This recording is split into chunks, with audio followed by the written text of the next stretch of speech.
G'day guys, welcome to another episode of the Evolve Weekly. Today's episode is all about riding on hills.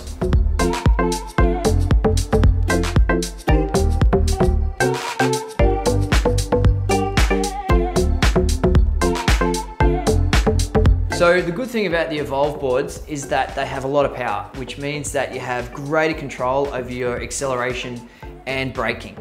If you are struggling to get up hills, there are a couple of items on the board we can address to fix that, from wheels and gears. Looking at wheels first, if you go to the Kegel wheels, being a smaller diameter at 80mm, they do give you more torque, going to give you a lower overall gear. This is going to reduce the strain on the board, help you get up the hills a little bit better and give you that better range. Looking at gearing on the board, we have the 38 tooth gear option. This again increases the torque on the board. It's going to make it again easy to get up and over those hills, reduce the load and give you that better range. You do need to change the belt, and we do offer the GT004 belt to work with the 38 tooth gear.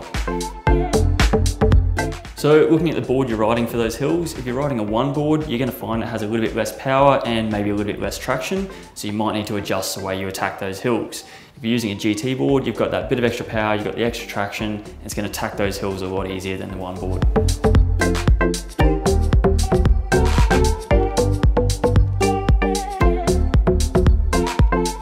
So whenever I'm approaching a much steeper incline that I have to go up, my best tip here is pull the trigger in, keep your finger steady and keep the speed consistent. So one thing to note, if you are going up a hill and you do release the trigger, just be wary that you will come to a stop much faster due to the gravity. So there's a couple of techniques that'll help you get up some of those steeper hills. Zigzagging is one of them. Crossing the hill side to side, you're going to reduce the gradient that you're actually tackling on the board, therefore reducing the load on the board and making it a bit easier to get up. One thing to be mindful of though, if you're on a road doing this, cars coming over the hill aren't going to be able to see you as well. They're not going to be able to see you on the wrong side of the road, so you need to be careful where you're doing this and be mindful of that oncoming traffic.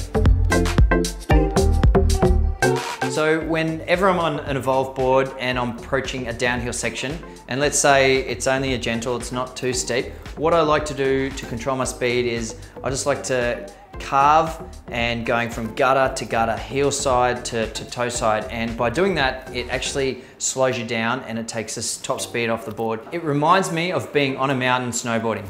So when we start going downhill, it's just as important to be mindful of how we control the brake as we were with the accelerator going up. Controlling the brake lightly as you're going down, you can coast it a little bit, you can control the speed. It's going to be a lot safer than if you just let the board take off and then try and apply it suddenly later. One of the features of the Evolve boards is the regenerative braking. This means that when you are going down hills and braking slightly, you are going to be putting a small amount of charge back into the battery.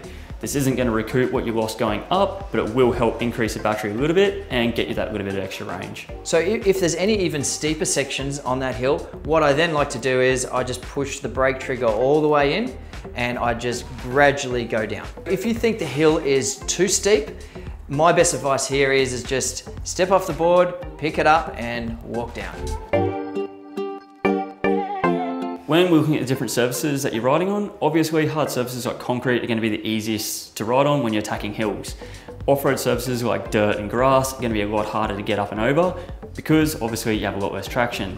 You need to redistribute your weight on the board, get a little bit more weight over the rear to try and keep that extra traction. However, putting too much weight on the rear, you'll find you'll probably come off the back if it's a steep enough hill and you're accelerating hard enough. If you're using the all-terrain tyres when you're attacking these hills, we do recommend between 40 and 50 PSI. This will give you the optimum range for the board.